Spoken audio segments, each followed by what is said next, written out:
And it's time for Simple Life, stories for the adventurous at heart. I have a surprise for everybody. You know, today is a very special day. And that special day... Sorry about that, folks. That was my mistake.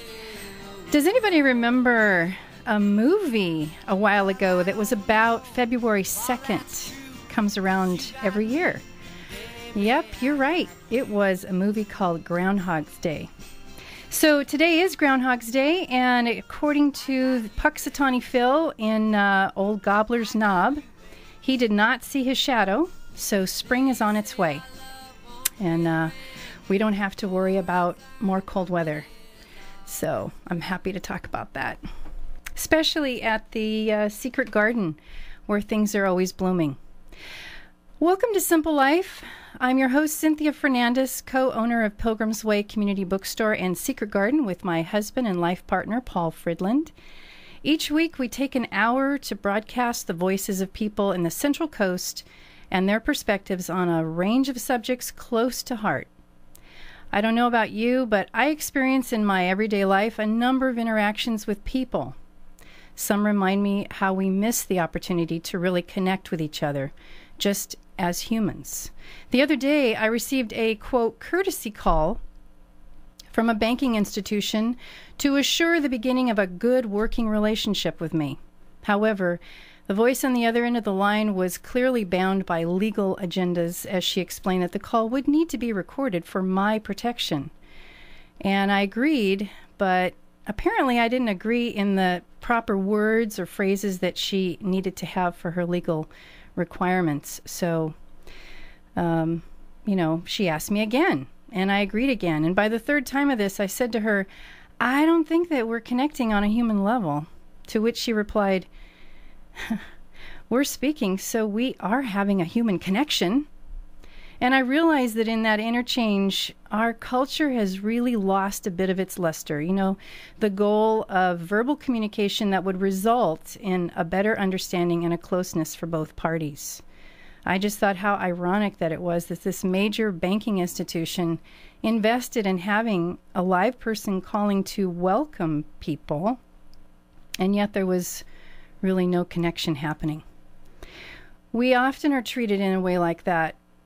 And, I understand that businesses have to hold legal issues and money at the forefront sometimes, but I don't think that it needs to be all the time. And, it feels like we've all acclimated to it and sometimes really don't notice it anymore. We just sort of follow along. So this show focuses on people, not the icons of our time. The simple life experiences, struggles, triumphs, and perspectives that resonate for many. Maybe, just maybe, we'll recognize the value of each person, including ourselves, but not limited to ourselves, and I hope that you enjoy today's show. I have a quote for you from, let's see if you know who this is. A lot of people really know. They really know their quotes. Thousands of tired, nerve-shaken, over-civilized people are beginning to find out going to the mountains is just going home, that wilderness is a necessity. That's John Muir. When I first met our guest today, she struck me as a very accomplished and, ambitious person for her age, I suppose. And I was very impressed by the meticulous detail and scientifically accurate illustrations that she does. And she carries a bubbly presence with her that continues to make me smile. I'd like to welcome Erin Hunter, artist, nature lover, and illustrator. Welcome, Erin. Thank you, Cynthia. It's really good to be here. Well, it's great having you. So first off, I want to let people know that you're going to be doing a presentation at Stevenson School. Is that right? On February 5th? Yes, I am. I'll be presenting a book that I illustrated last year called The Great Divide. And I'll be reading the book to the students, and I'll also share how a book is published from start to finish and take questions, which is always a really fun part of a presentation. I bet. Do you mind saying which class you're going to be meeting with? I'm not sure which one. I believe it will be a lot of the different, a bunch of different grades all together in one place. So it's part of a speaker series that Stevenson does, which is it's really fun to be part of that tradition. So if teachers are listening right now, how would they get in touch with you to set up something like this for their class? They can go to my website, www.eehunter.com, and check out the illustrations I've done, and then they can certainly send me an email and I can forward on some information. I have a little packet of information that I can send to them. Excellent. So, in terms of your accomplishment, I'm really interested in knowing how your interest began. Can you tell us, if you remember, maybe something that triggered or spurred your interest in wildlife and drawing? I think I was always a kid who enjoyed drawing and writing. I learned how to do cursive very early from my mom, who is a teacher and has beautiful penmanship. And she's also very good at drawing, and so I always enjoyed that and was encouraged by my parents to draw. And both my parents are, my dad loves hiking and camping and that sort of thing, and my mom was also, she's a great animal lover. And for example, we always had pets around the house, but she also would no spiders were ever killed in our house. They were always gently escorted outside. So, I like that. Yeah. And, we were always, she would catch lizards and show them to us and things like that. So I think early on I learned not to be afraid of things that might be creepy or crawly. And, also going hiking or whatnot with my dad and my family taught me to love being outdoors and enjoying spending time together as a family. And what grade level was that? Pretty young. I think all through my elementary years, I enjoyed being outside, and my parents always did a lot of gardening as well. And so we were always out there with them, working in the yard, from my earliest memories, I can remember being outside with my parents out in the backyard, digging around in the dirt. So, was there a relative in your family that really contributed, kind of fanned the flames of your interests? In terms of art, I would have to give both my parents a lot of credit, but especially my mom. And I think, because she was a teacher and also she was a good draftsman as well, she could look at a drawing that I was working on and she could tell when I would get frustrated with it. And she could give feedback in a way that would help me actually make it better, instead of just saying, oh, that's a, good job. She could tell me, well, maybe that's because the legs are too short, or maybe you need to move the eye up a little bit, or things like that. Very constructive criticism, which is what helped me keep moving forward. And then, I would take art classes in school as well, and get feedback from different teachers. But I drew all of the time too. I was always getting reprimanded in class for spacing out and doodling. Was there a particular book that really kind of held your attention? Yeah, I think, one of the books that I remember very clearly that really captured me the first time I saw it was The Reason for a Flower by Ruth Heller. And I loved it because it was not only illustrated beautifully, but it was also, it told a story about nature, why, what is the purpose of this thing that's beautiful? It's not just there to look pretty for us. It's got a purpose to it. And I found that really interesting. And I also liked the idea that she wrote it herself and then she drew the pictures of it for, herself. And I just thought that was, I thought that was really interesting, and I was just really captivated by it. So I still have a copy of it today.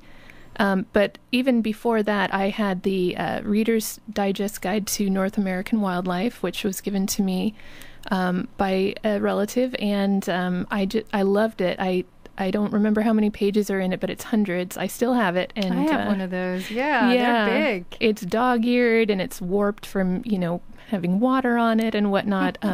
But it's illustrated, and the illustrations are really accurate and detailed. And as a kid, I think kids are really attracted to realistic, well done illustrations. And I just thought they were so beautiful, and I carried it around with me everywhere. I read the whole thing, and I still have it. And I actually, I look at the illustrations sometimes to see how other illustrators have handled a similar subject matter. Like how do you handle posing several birds in one page or something like that. So it's still useful to me today.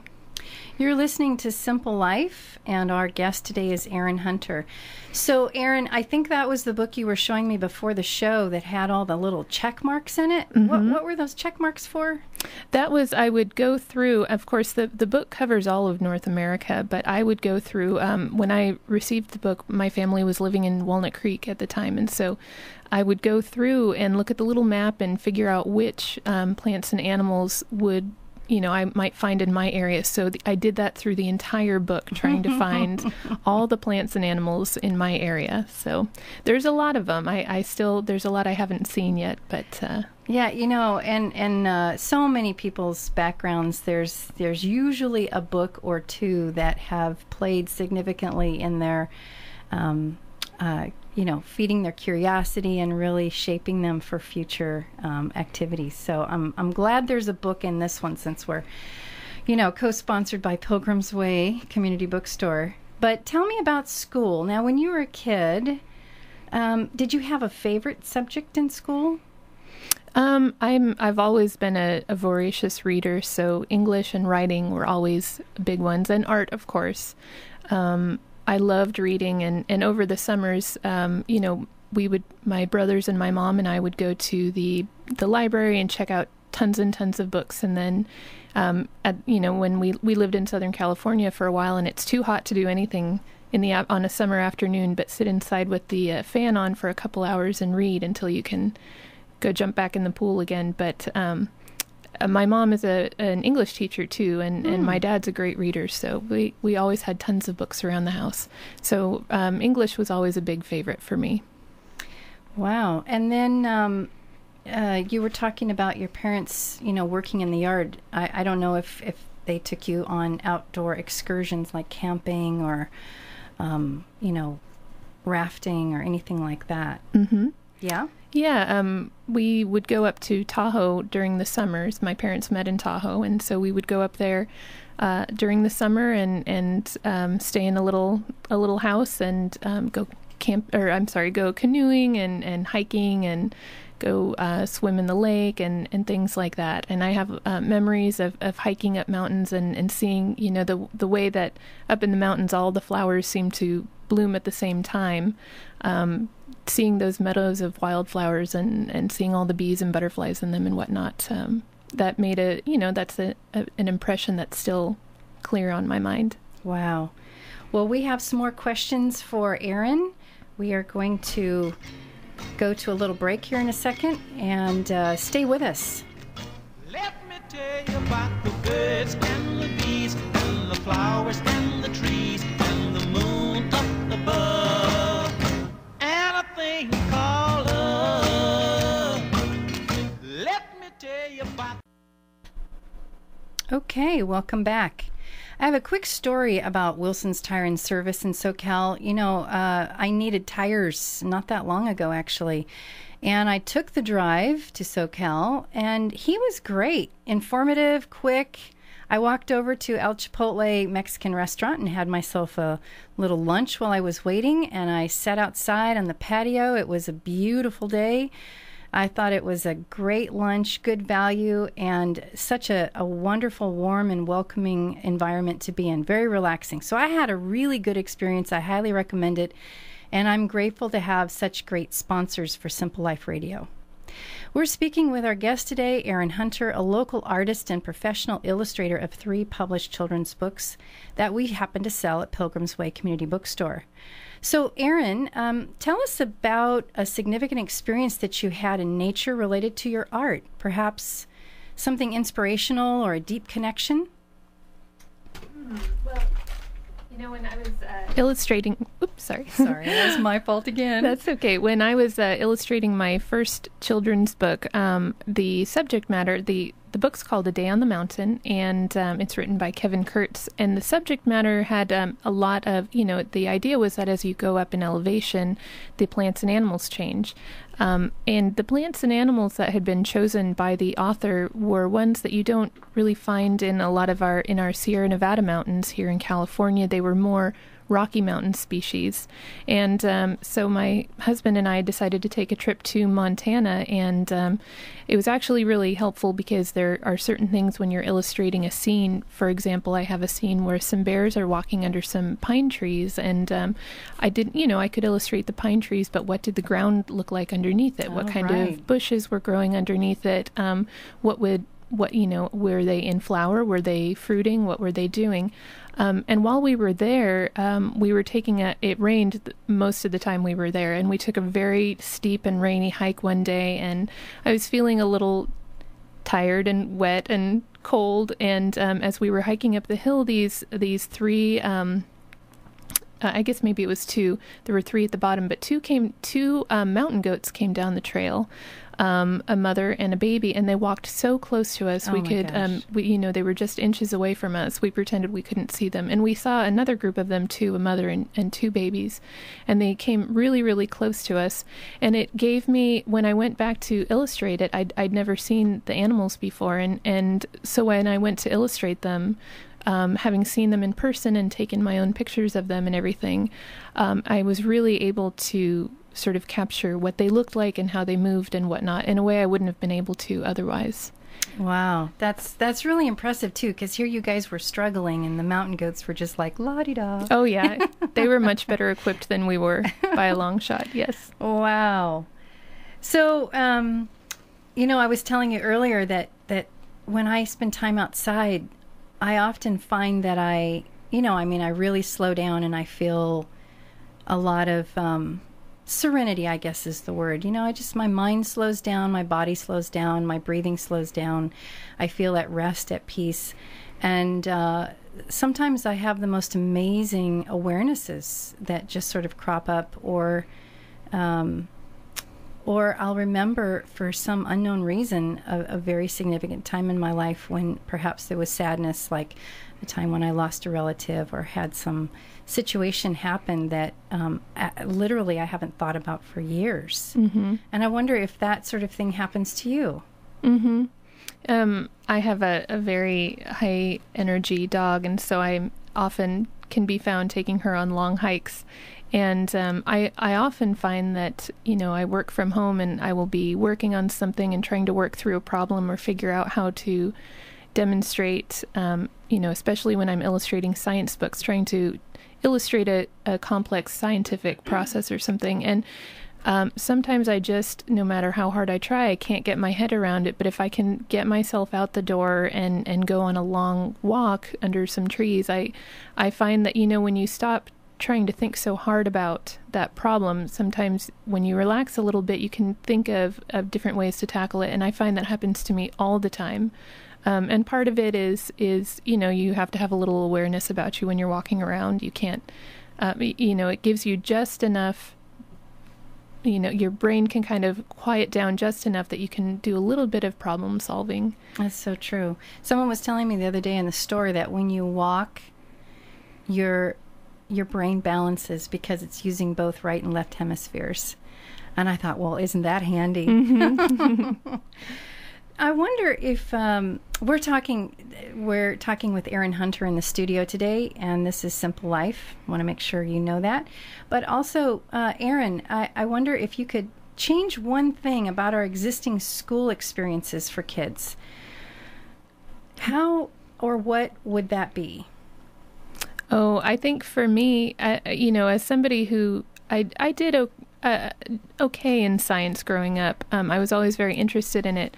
But I think now if I look back on it, and I think if I had been allowed to illustrate it the way that I am today, I would have understood the concept so much more fully. And if I could send a science illustrator to every school to teach a segment on illustrating concepts, then you might find some kids would be able to show their understanding in a way that a test might not be able to.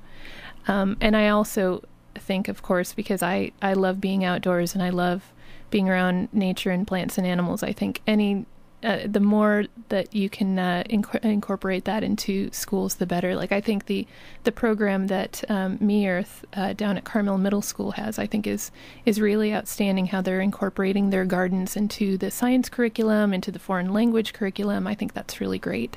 And you're involved with the Me Earth group, aren't you?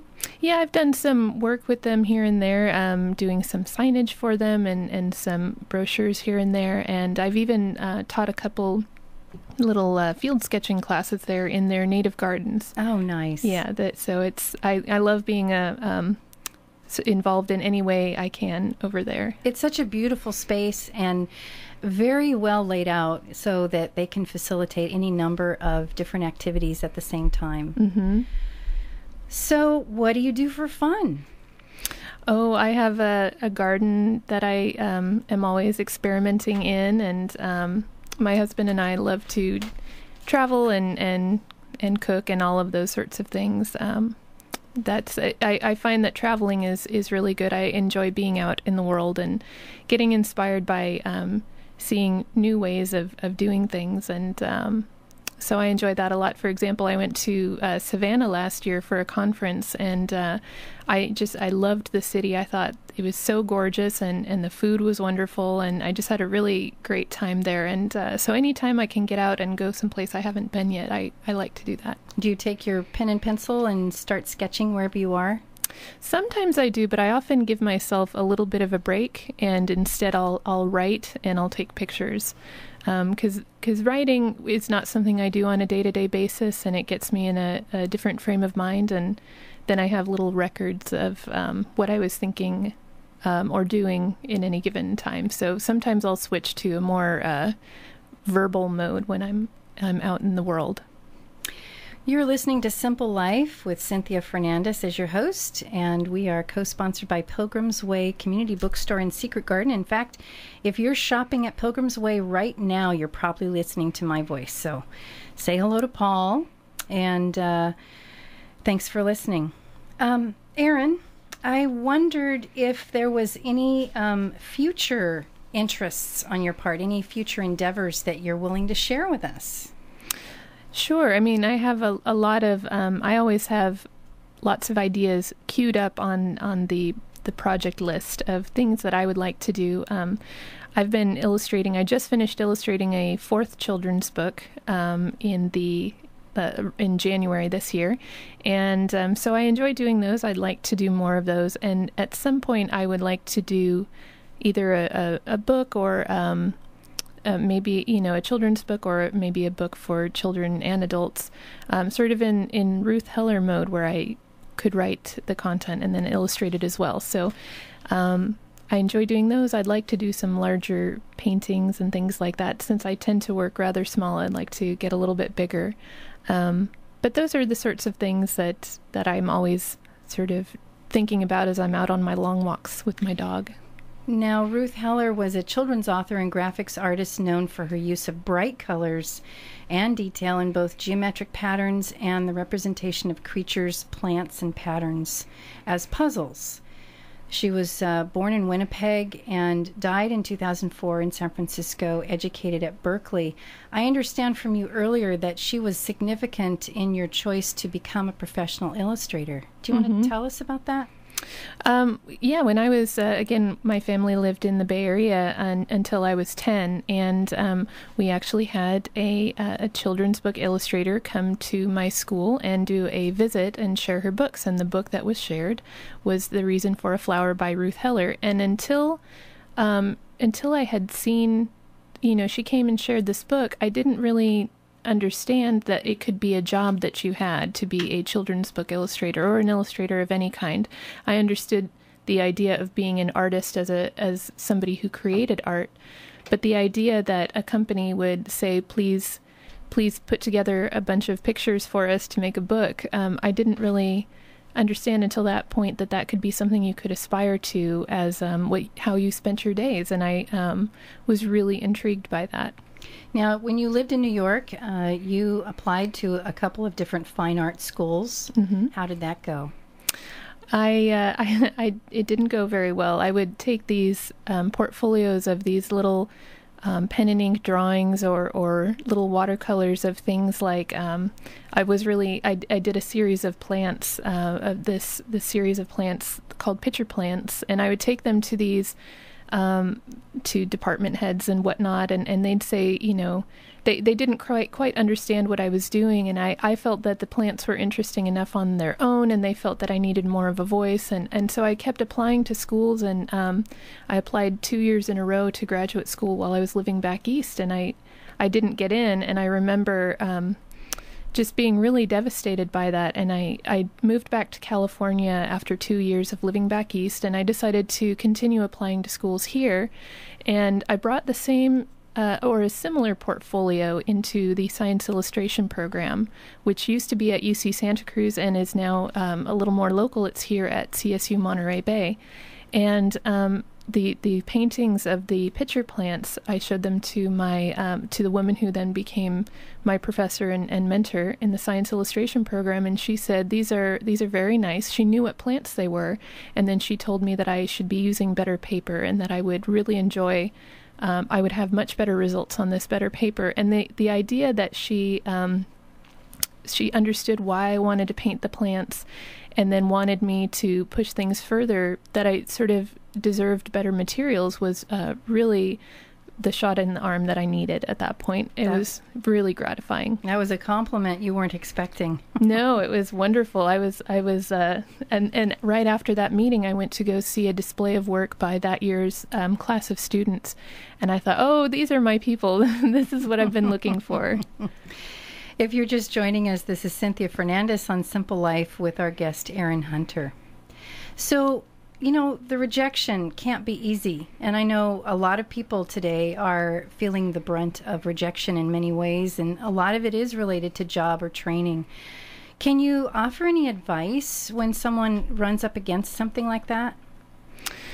Yeah, I think it's to the best of your ability to not take things personally. And that's something that it's really hard when it's something that you have created and you feel you've put a lot of yourself into it. And if it's a creative endeavor, it's very hard to hear somebody say that they don't like it, because it feels as though they're saying they don't like you. And the more that you can distance yourself from that, the better. And I also think the more that you can surround yourself with people who can help pull you up when you're feeling down on yourself, that's great. I have a really supportive family and network of friends, and sometimes I can call friends of mine and say, oh, I sent this portfolio out and I haven't heard anything in 2 weeks, and they are very encouraging and understanding. So especially people in similar fields will say, I understand how that feels and whatnot. So the thicker, it's good to develop a little bit of a thick skin. Now, when you were in New York and you had those 2 rejections from fine art schools, what was your mom's advice? I called my mom, and because she I was on New York time and she was on California time, I was catching her on her way to work, and I was just in tears. I was so upset that I had been rejected again, and it was multiple schools too, so it was maybe 2 or 3 schools 2 years in a row. And I just said, I don't even know what I'm doing. And I was working a retail job and I didn't have any money. And I just thought, what am I doing? And she said, you've just got to keep going. You just got to pick yourself up and keep going. And at least you're trying, and not everybody tries. And the important thing is that you keep going. Most of us are afraid of doing what you're trying to do. So just keep going. And I did. And I ended up, like I said, I ended up getting into the Science Illustration program, which turned out to be much more suited to me, and ended up getting me the kind of work that I, as an 8-year-old, I would have been thrilled to find out that I was illustrating a book of insects for kids, So it ended up, it really did work out for the best. That's awesome. Yeah. So, you strike me as someone who's really curious and very much open to what there is to learn from in nature. And as that kind of person, you probably collect a lot of information, right? I do. Do you ever share that information with your husband, or? Yes, he hears "Did you know?" probably 6 times a day at a minimum. And I read a lot of nonfiction. I'm reading "The Snoring Bird" by Bernd Heinrich right now, among other things. I'm reading a lot of different books, but I love reading natural history books. I love reading books about the history of the tomato or whatever, things like that. And I just feel like there's no end to the things that are interesting about the natural world. It's always weirder and more interesting than you think it will be. I like that. So we're going to take a quick break and then come back with Erin in just a moment. Welcome back from that last break. We're here with Erin Hunter. This is Simple Life, and I am Cynthia Fernandes, your host. So we were talking with Erin about her work with illustration in children's books and all of the myriads of things that she learns just from spending time outdoors and watching nature. But I want to make sure that folks know that Erin Hunter is going to be at the Stevenson School on February 5th, and she's going to be working with the kids there on getting them lit up and inspired about illustration and getting outside. So, Erin, I wonder if you're willing to share how you feel about a book titled Nests, 50 Nests and the Birds That Built Them by Sharon Beals. Oh, I'm very excited about that book. My husband and I were up in Hope Valley a couple weekends ago, staying at a little lodge, and we were in the gift shop, and I saw this book, and every time we went in to, get something from the lodge or get some hot chocolate or come in and, warm up after being outside, I would pick up the book and flip through it, and I thought, I'll wait, I'll get this later. And I posted on it about I posted on Facebook about it and said I might have to buy this book because I have a lot of friends who are also natural history buffs or just love having beautiful books around. And the concept of the book is it's these beautifully photographed nests on a black background on the right hand page, and then on the left page is a little biography and a tiny painted portrait of the bird that made it. And so the birds are the nests are from natural history collections from various museums.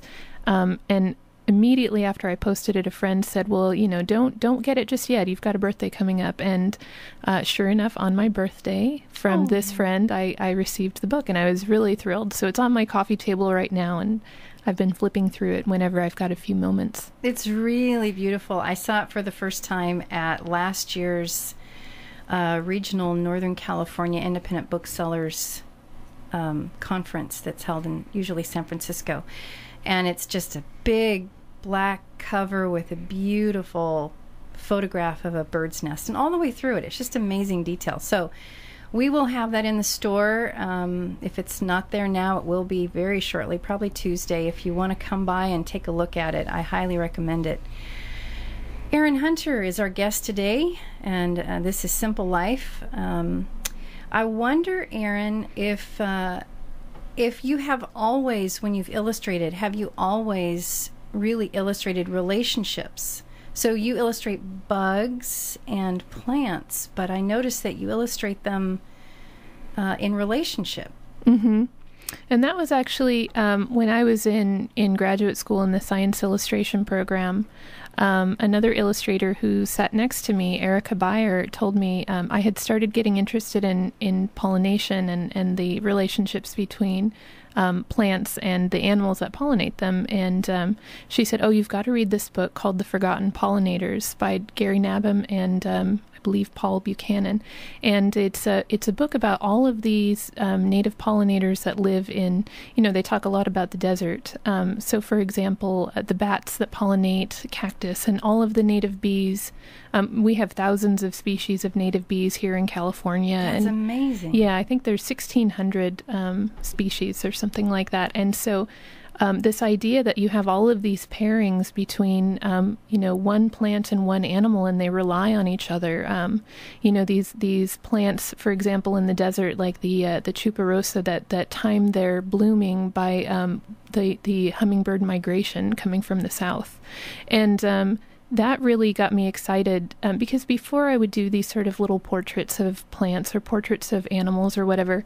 And once I started reading more and more about this, I just thought it was so interesting that, these plants and animals were so well adapted to each other, and they were so dependent on each other. And that's really been something that I find really exciting. And there's so many examples of this that you never run out of things to read about. That's awesome. Well, Erin, I'm so grateful that you are our guest today. I learned a lot. And just let's make sure, if teachers are listening, how do they get in touch with you to set up a program like is happening at Stevenson School? They can go to the contact page on my website, which is www.eehunter.com, and send me a little note, and I'll send them an information packet with all of the notes and details about setting up a school visit. Awesome. Well, thanks again, Erin, for being our guest today on Simple Life. Thank you. It's been really great. So, well-intended parents drive themselves literally in circles to take their kids to and from school and after-school activities and sports events, dance class, clubs, church and social events. All of these activities have the potential to be a lot of value, but things are out of balance.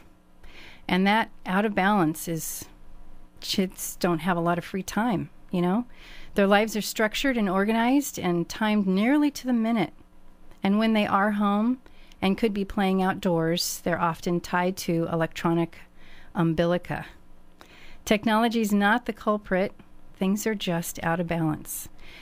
Kids are smarter, more cooperative, happier, and healthier when they have frequent and varied opportunities for free and unstructured playtime outside. That's from Cheryl Charles, PhD, President of Children and Nature Network. She's the editor there and in charge of research and studies.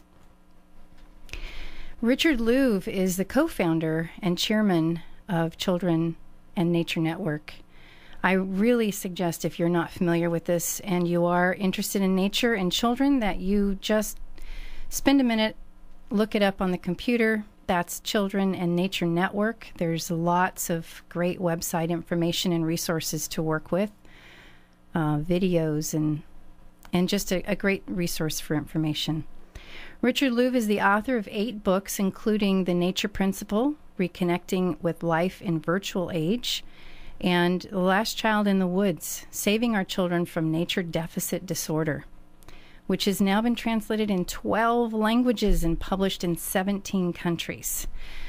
So I want to play a clip here from Richard Louv for you, just so you can hear his voice and get a sense of him as an individual. So hang in there.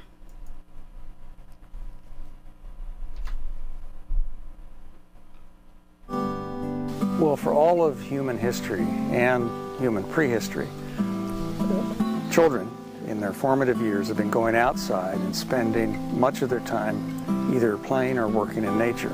All of human history and prehistory. Within a matter of 2 or 3 decades, we're seeing the possible virtual disappearance of that kind of activity among kids. So it's in us, it's part of us. We're genetically wired to need nature. Beyond that, there's the issue just of wonder. Wonder is probably the most important word in Last Child in the Woods. That moment when you were 3 or 4 and went out into the backyard, maybe crawled out into the weeds and found a rock and turned it over and found that you were not alone in the universe. That moment of wonder, or when you went out in the woods and just listened to the leaves move, that moment of wonder is the source of all spiritual growth. How can we cut that off? How can we cut children off from that source of wonder? And we're in danger of doing that.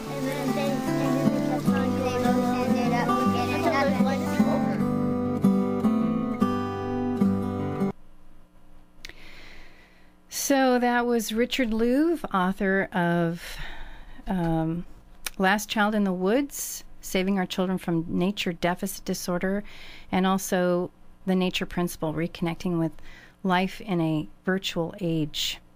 We've always got those books. We make sure they're there on the environmental section at Pilgrim's Way Community Bookstore in Secret Garden in downtown Carmel-by-the-Sea. You can speak to Paul or myself.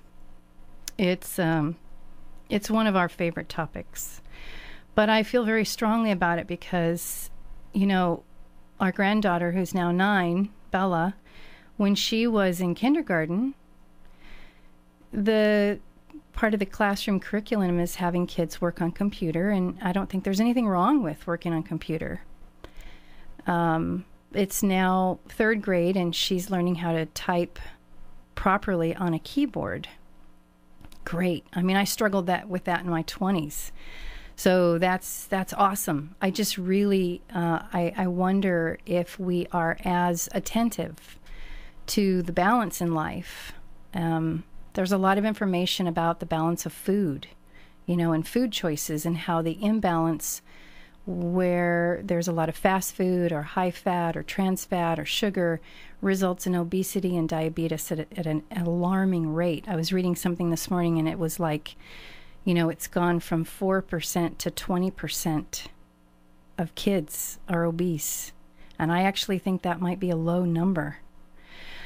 But it's all about balance. So, you know, I think the same is true with technology. There is nothing wrong with technology. One of my favorite things about knowing John Young, who's a naturalist, a tracker, and a instructor, an author, is that, you know, there's now GPS tracking. So that means you go out on the landscape and you find footprints in dirt, and you follow them, and you identify what creature it is, and then you get out your GPS device and you document it. And what they're finding is when there's GPS tracking going on, the wildlife is accounted for. Without it, it's not. And so developments oftentimes will go into an area and clear it and get started to build something, and they then encounter there's a, you know, endangered species there. Well, just like Erin was talking about, you know, being with the billy goats, or the mountain goats rather, you know, there's a certain way to approach nature so that you actually are aware of what's present. And it's that balance that we're all striving to have. So I want to thank you for joining us for this hour of broadcast of Simple Life, And I really want to ask, whenever possible, please support our sponsors and the sponsors of KRXA. And all the great programming that goes on here is allowed because of that support. It helps us all when we shop local, and it feels better to build a relationship with those people that we share community with. I'd love to hear your feedback about the show today or any of the shows. And I know that you all have stories. I'd love to know about that. If you're on Facebook, say hi on the Simple Life radio page. We're in the process of setting up the Simple Life page on our Pilgrim's Way site, which is pilgrimsway.com. And next week's show, I'll be meeting with local Rosemary Luke to talk about life, love, and her pursuit of happiness on the Central Coast. So I'm going to play a quick clip here from our wonderful junior contributor, Bella. Unfortunately, she was sick this week, and she wasn't able to record anything new, but with your permission, I'll record something, or I'll share something that she had recorded earlier. One of the favorite things we like to do when we're in the car driving, or, I don't know, taking care of doing hair at home in the morning before school, is a game that we call Spin a Story. And so I thought that maybe we could spin a story now. Bella, would you be willing to spin a story? Yeah, I'd love to spin a story. So I'm going to give you 4 pieces, and then you can take those 4 pieces and make up a story, okay? Okay. A rose, a butterfly, a little boy, and a tall tree. A rose, a butterfly, a little boy, and a tall tree. Yep. Do you know what kind of tree you would like it to be? Eucalyptus tree. One day there was a little boy swimming at the pool. He was doing some stuff, and he did a little flip under the water, and he was doing a handstand. And so, he felt something tickle his foot, and he was there with his friend, so he came up, and there was no one there. He still felt the tickle, but it was scrambling. So he lifted up his foot, and there, standing on his foot, was it was a type of butterfly. It was a really pretty one, too. It had all different colors. It was blue and yellow, and it had long feet and nice, pretty ears, and it was called a giant swallowtail butterfly. It was also red and black. It was a clever little butterfly, too. It got his attention really quickly. And then they became friends, but this little butterfly was a wild butterfly, so it didn't like to stay in the house a lot. And one day it found a rose, and it was the prettiest rose you could ever see. It was bright red and juicy. He just wanted to see it, but he flew up towards it, and he got caught. I wonder what that was, said the little butterfly. Well, let's see. He tried to fly out, and he couldn't. He was stuck. Oh my God, he was stuck. That's not good. And the little boy came. He tried to find the butterfly, and the butterfly's name was Nana. And so he called, Nana, where are you? But the butterfly didn't come. And he looked everywhere, high and low, and he saw this man carrying a giant swallowtail butterfly, and it looked exactly like Nana. So he asked, where'd you get the butterfly? And the person said, what butterfly? The butterfly in your little container. Oh, there's a butterfly in there? Oops, I didn't mean to get that. So he opened up thing, and the butterfly flew out and landed right on Paul. And so after that, then the boy was climbing a eucalyptus tree, and he was having so much fun. He loved it. He climbed it and climbed it and climbed it. And we're going to have to interrupt Bella's story because we've run out of time.